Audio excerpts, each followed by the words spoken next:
Good morning मेरे प्यारे बच्चों, आप लोग को मेरे यूट्यूब चैनल में स्वागत है। तो चलिए आज हम लोग प्रकाश का परावर्तन फिजिक्स का क्लास 10 पढ़ने जा रहे हैं। इसके लिए सॉरी, हम इतने दिनों से वीडियो नहीं बना रहे थे, तो इसके लिए सॉरी। आज से फिर से हम रोज वीडियो बनाएंगे, तो आप लोग जुड़े रहें, लाइक करें, कमेंट करें, ताकि हमको मोटिवेशन मिल सके। चलिए आज प्रकाश का परावर्तन पढ़ते हैं। क्या पढ़ते हैं बाबू? प्रकाश का परावर्तन। बोर्ड में सब कोई देखिएगा, ठीक है ना? देखिएगा प्रकाश का परावर्तन का नियम, यानी हम परावर्तन के नियम पढ़ने जा रहे हैं। किसका नियम पढ़ने जा रहे हैं? परावर्तन के नियम। ध्यान सुनेगा। तो परावर्तन के दो नियम होता है। हम प्रकाश का परावर्तन पढ़ लिए कि प्रकाश का आना और टकरा के कहाँ जाना? वापस जाना। अब देखिएगा, ध्यान से सुनिएगा। हम बताए थे, एक बात बताना, प्रकाश का टकराना और वापस जाना ये किस पर लागू होगा? पारदर्शी पे कि अपारदर्शी पे? अपारदर्शी पे। किस पर लागू होगा? अपारदर्शी पे, क्योंकि पारदर्शी होगा तो आर पार हो जाएगा, अपारदर्शी होगा तब ना टकरा के वापस आएगा। तो बोर्ड में देखा कीजिएगा, ध्यान से सुनिएगा। इसका ये चित्र है, ये देखिएगा, ध्यान से सुनिएगा। ये मान लेते हैं शीशा है, दर्पण। ये क्या है? दर्पण। अगर हम यहाँ से टॉर्च मारते हैं, टॉर्च, तो प्रकाश तो निकलेगा, और निकल के क्या हो जाएगा? बहुत तेजी बताओ, आर पार। जैसे आप शीशा देखते हैं, वो आर पार हो जाएगा। तो बताओ, टकरा का वापस नहीं जाएगा तो नियम बनेगा? बनेगा नहीं बनेगा। तो हम इसलिए जो घर का शीशा देखे हुईगा, देखिएगा, आगे शीशा होता है जो चेहरा देख रहे हैं, आप पीछे से प्लास्टिक लगा होता है, उसको हम लेप बोलते हैं। कोई बताएगा क्यों? ताकि प्रकाश को आर पार नहीं होने दे। शीशा दोनों तरफ होता है, इधर भी और, तो आपको दुकानदार में जो होता है उसको बना के देता है। देखिएगा शीशा दोनों आर पार, जैसे गाड़ी का शीशा देख लो, तभी तो आर पर प्रकाश होता है, तो आप वस्तु को देख पाते हैं। तो शीशा उसी तरह का होता है, लेकिन घर का शीशा पीछे प्लास्टिक लगा होता है। क्यों? ताकि वो आर पार, आर पार। तो ये नॉर्मल शीशा है, ये जो हम पीछे ऐसे खींच रहे हैं बाबू, ये मानो लेप है। ये क्या है बाबू? लेप। ध्यान से सुनिएगा, ये लेप इसलिए कर दिया जाता है ताकि प्रकाश को आर पार। शीशा ऐसे रहेगा तो पीछे से जब पोत दिया जाएगा। तुम सोचिए, टाटी है, अभी प्रकाश बारोगे ना बाबू तो आर पार हो जाएगा। आई टटिया में वही माटी लिप दोगे, लेप कर दोगे, बता प्रकाश आर पार होगा? तो इसको लेप कर दिया गया। तो जो आपका घर का शीशा होता है, पीछे से लेप कर दिया जाता है ताकि प्रकाश आर पार। जब प्रकाश आर पार नहीं होगा तो ऐसे आएगा और टकरा के वापस, बोलो पढ़ा है, प्रकाश आएगा और टकरा के वापस जाएगा। इतना समझ आया? और जब टकरा के वापस जाएगा उसी को कहते हैं प्रकाश का परावर्तन। उसी को क्या कहते हैं? प्रकाश का परावर्तन। मेरी बातें समझ आ रहा है? अब ध्यान से सुनिएगा मेरी बात, यहाँ पे कुछ बातें याद आता है, समझिएगा ध्यान से। अगला क्लास अगर लेवल पढ़ना होगा ना बाबू, तो ये क्वेश्चन कभी कभी पूछ दिया जाता है कि जिस चीज से लेप किया जाता है उसको हम क्या बोलते हैं? Silver nitrate. यानी जैसे कि आप टाटी को लिपे, किससे? गोबर से। क्वेश्चन पूछेगा टाटी को लिपने वाला पदार्थ का नाम क्या है? गोबर। तो दर्पण को लिपने वाला पदार्थ का नाम है सिल्वर नाइट्रेट। कौन नाइट्रेट? Silver nitrate. बोर्ड में देखा कीजिएगा। इसको हम दर्पण कहते हैं, समतल दर्पण। दर्पण का मतलब बाबू कथी होता है? शीशा। क्या होता है बाबू? शीशा। तो समतल दर्पण। अब एक ध्यान से सुनिएगा, ये किरण है, ये क्या है? टकराया और टकरा के वापस गया, टकराया, टकरा के वापस। तो यहाँ से क्वेश्चन आप बुक में देख सकते हैं, पेज नंबर 2। पहला बाबू आपतित किरण है, क्या बुक में देख पा रहे हैं? पहला कौन किरण है? आपतित किरण। तो आपतित किरण किसे कहते हैं? बोर्ड में देखा कीजिएगा। जो किरण टकराता है उसको हम आपतित किरण बोलते हैं। यानी ये किरण क्या कहलाएगा? ये किरण क्या कहलाएगा? जो टकरा के वापस जाता है उसको क्या बोलते हैं? डायरेक्शन बताएगा। देख, ये दिशा है, ये आ रहा है और ये जा रहा है। तो जो आएगा यानी टकराएगा उसको आपतित बोलते हैं, और जो टकरा कर वापस जाएगा उसको परावर्तित किरण। बोलो क्लियर है? जो आएगा उसको आपतित, और जो जाएगा उसको। नहीं समझ में आया? तो क्वेश्चन पूछता है, बता आपतित किरण किसे कहते हैं? तो बाबू दर्पण पे टकराने वाले किरण को क्या कहते हैं? आपतित। और दर्पण से टकरा के वापस जाने वाले किरण को क्या कहते हैं? परावर्तित।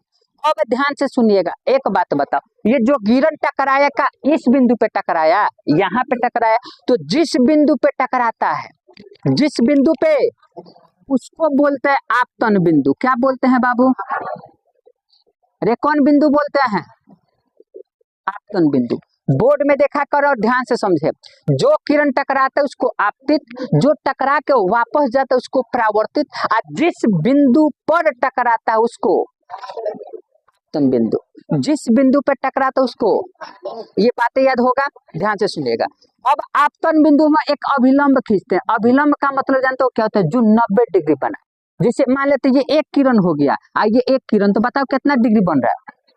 तो ये दर्पण कहलाएगा, ये अभिलंब कहलाएगा। समझ में आ रहा है? तो ये जो अभिलंब है ना बाबू, ये सतह के साथ 90 डिग्री बना रहा है, दर्पण के साथ। आया समझ में? तो इसको हम अभिलंब बोलते हैं। क्या बोलते हैं बाबू? अभिलंब। देखिए, इसको हम अभिलंब बोलते हैं। इतना ही बात याद करना है, ध्यान से सुनिएगा, फिर से दोहराते हैं। परावर्तन के नियम में क्या होता है? एक दर्पण होता है जिसको हम समतल दर्पण बोलते हैं। ये इसलिए पीछे से लेप किया जाता है कि किरण को आर पार होने, ये इसलिए पीछे से लेप किया जाता है ताकि किरण को आर पार होने। अगर लेप नहीं कीजिएगा तो किरण का हो जाएगा? आर पार हो जाएगा, और परावर्तन का नियम पालन नहीं, तो आप पीछे से लेप कर देते हैं। इसको हम बोलते हैं समतल दर्पण। समझ आए थे ना? अब ध्यान से सुनिएगा मेरे बात को।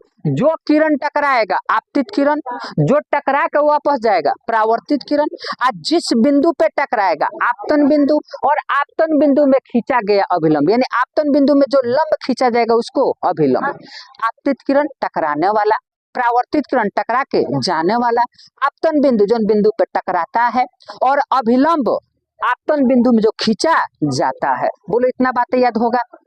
अब देखिएगा ध्यान से, परावर्तन के दो नियम होते हैं। दो क्वेश्चन पूछेगा, 2 नंबर में पूछता है, तो चित्र बनाना पड़ता है, सेम टू सेम चित्र, और दोनों नियम को लिखना पड़ता है। दोनों नियम को। तो ये ऑब्जेक्टिव क्वेश्चन भी पूछता है कि परावर्तन के कितने नियम, तो कहिएगा सर कितने नियम? कितना नियम?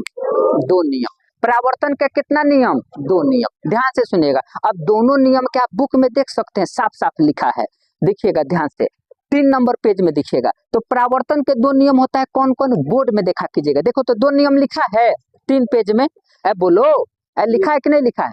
और भी वर्ड बताएंगे, ध्यान से सुनिएगा, हल्ला करना बंद करना, देखिएगा ध्यान से समझने के लिए। बाबू इधर देखा कर, नियम को समझने से पहले कुछ बातें समझना पड़ेगा। इधर देखिएगा, एक होता है आपतित किरण। बोलो, आपतित किरण समझाए ना अभी? कौन होता है बाबू?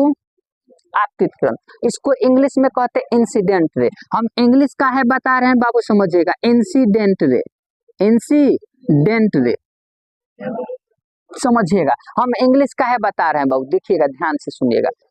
आई आ रहा है, क्या आ रहा है? जैसे अशोक, हम बोले ना हाइड्रोजन का संकेत H होता है, अशोक का संकेत A होता है, तो इंसिडेंस का संकेत क्या होगा? I। समझना। दूसरा का बात है बाबू परावर्तित किरण। कौन किरण? ध्यान से सुनिएगा, दूसरा का कौन किरण है? परावर्तित किरण को कहते हैं रिफ्लेक्टेड रे। क्या कहते हैं बाबू? Reflected ray. अब रिफ्लेक्टेड किससे शुरू हो रहा है? आर से। किससे शुरू हो रहा है? आर से। बोर्ड में देखा करना, ध्यान से सुनेगा। अब एक बात बताना, ध्यान से मेरे बात को समझिएगा, ध्यान से। कोण कैसे बनता है? तो देखिएगा, कोण इसी तरह न बनता है। ये क्या है? कोण। तो आप देखिएगा यहाँ पे 2 कोण बनता है, एगो ये वाला और एगो, दिखाई दे रहा है कि नहीं दिखाई दे रहा है? ये वाला जो कोण है बताओ केकर केकर बीच है? अगर हम पूछेंगे इधर राम, इधर मोहन, इधर अशोक, तो बताओ अशोक केकर बीच है? राम और मोहन के। तो बताओ ये जो किरण है केकर बीच में है? कोई बताएगा? अभिलंब। दिखाई दे रहा है, अभिलंब और आपतित। देख कितना इजी परिभाषा याद करना, समझना। और ये जो कोण बन रहा है किसके वजह से बन रहा है? तो कहिएगा आपतित किरण की वजह से। किसके वजह से? तो आपतित किरण के वजह से बन रहा है, इसीलिए इसको बोलते हैं आपतन कोण। समझ मेरे बात को। कौन कोण? किससे बन रहा है बाबू? आपतित किरण से। तो ये जो कोण बनते हैं इसको हम बोलते हैं आपतन कोण। कौन कोण? हम अभी बताए आपतित आई से शुरू होता है, किससे? तो इसलिए आपतन कोण को हम एंगल आई बोलते हैं, यानी इसका संकेत होता है एंगल आई। यानी एंगल आई जहां पे लिखा होगा वो किसको सूचित करेगा? आपतन कोण को, आपतित किरण को नहीं, आपतन कोण को। बोलो समझ में आए? अब ये वाला जो कोण है बाबू, ध्यान से समझिएगा, बताओ केकर केकर बीच में है? तो अभिलंब परावर्तित किरण। अब तू सोच, अभिलंब और परावर्तित किरण के बीच में है, तो बता किसके वजह से बन रहा है? परावर्तित की वजह से। किसके वजह से? तो इसलिए इसका नाम होता है परावर्तन कोण। कौन कौन होता है? परावर्तित किरण एंगल आर से सूचित होता है, इसलिए इसको बोलते हैं एंगल आर। क्या बोलते हैं बाबू? Angle are.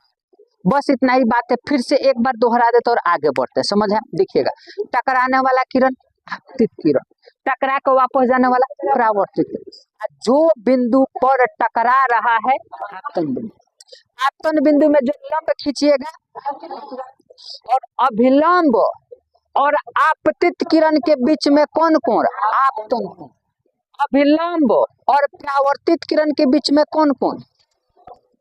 फिजिक्स का जो चित्र समझ जाएगा उसका सब समझ में आ जाएगा। तो पहला नियम क्या कहता है, ध्यान से सुनिएगा। अब हम नियम पढ़ने जा रहे हैं। कथी पढ़ने जा रहे हैं बाबू? पहला नियम। आपतन कोण को क्या बोलते हैं? आई। परावर्तन कोण को क्या बोलते हैं? तो ये पहला नियम कहता है कि आपतन कोण, कौन कोण? आपतन कोण। और कौन कोण बाबू? परावर्तन कोण। आपतन कोण और परावर्तन कोण आपस में, ये पहला नियम है। चित्र ध्यान से देखना। आपतन कोण मिटा दे बाबू, क्या होता है देखिएगा, ध्यान से सुनेगा। टकराने वाला आपतित किरण, टकरा के वापस जाने वाला परावर्तित। जोन बिंदु पे टकराएगा और आपतन बिंदु में जो लंब खींचिएगा, अभिलंब और आपतित किरण के बीच में आपतन कोण, और अभिलंब और परावर्तित किरण के बीच में परावर्तन। समझ आया? आपतन कोण को एंगल आई कहते हैं और परावर्तन कोण को एंगल। तो पहला नियम है, क्या देखिएगा, आपतन कोण और परावर्तन कोण हमेशा क्या होता है? कितना इजी है याद करना। आपतन कोण को एंगल आई बोलते हैं और परावर्तन कोण को एंगल। ये पहला नियम, यानी एंगल आई बराबर एंगल। अगर ध्यान से सुनिएगा, ऑब्जेक्टिव क्वेश्चन पूछ देता है। ऑब्जेक्टिव क्वेश्चन बोलता है यदि कोई किरण, देखिएगा, यदि आपतन कोण का मान, आपतन कोण का मान 60 डिग्री, तो बताइए परावर्तन कोण का मान क्या होगा? 60 डिग्री, क्योंकि दोनों आपस में क्या होता है? यदि आपतन कोण का मान 90 डिग्री है, तो बता परावर्तन कोण का मान। अगर आपतन कोण का मान 30, तो परावर्तन कोण भी, क्योंकि दोनों आपस में क्या होता है? बराबर। अब दूसरा नियम देखिएगा, कौन नियम? दूसरा, ये बाबू परावर्तन का नियम VBI का स्क्वायर है बाबू, बहुत ज्यादा एग्जाम में पूछता है, ध्यान मन देना। इधर देखिएगा, दूसरा का नियम क्या है, इधर देखिएगा। इसमें 3 गो आदमी है। कौ गो आदमी? चित्र समझना, चित्र बाबू देखिएगा। अब शॉर्टकट चित्र बनाते हैं, शॉर्टकट इस चीज को समझाने के लिए। ये बताओ कौन है? समतल दर्पण है कि ना है? ये कौन किरण है? ये कौन किरण है? और बताओ ये क्या है? अभिलंब। ये आपतित किरण, ये आपतन बिंदु। ये तीनों। अब एक बात बताना, समझना, ध्यान से सुनिएगा। जिसे 4 गो लेके एक बेंच में बैठा, तो कहेंगे राम, मोहन और सोहन तीनों एक ही बेंच पर बैठे हैं। तो तू सोच के देख, आपतित किरण हो या परावर्तित किरण हो और आपतन बिंदु पर डाला गया, तीनों कौन बिंदु पर है? एक ही बिंदु पर। तीनों एक के बेंच पर बैठा है कि नहीं? तो दूसरा का नियम है, फिर से सुनिए। आपतित किरण और परावर्तित किरण, 3 गो आदमी है। तीनों के तीनों आदमी कहाँ जाकर बैठा हुआ है? एक बिंदु पर। तीनों के तीनों आदमी कहाँ जाकर बैठा है? एक ही बिंदु पर। बातें समझ में आया कि नहीं समझ में आया? तो आपतित किरण, परावर्तित किरण और अभिलंब, तीनों क्या होता है? एक ही बिंदु पे होता है। तो ये 2 नियम होता है। क्या समझ में आया? तो हम आशा करते हैं कि आप लोग को प्रकाश का परावर्तन समझ में आया होगा। तो चलिए हम लोग अगले वीडियो में मिलते हैं। जय हिंद, जय भारत, थैंक्स।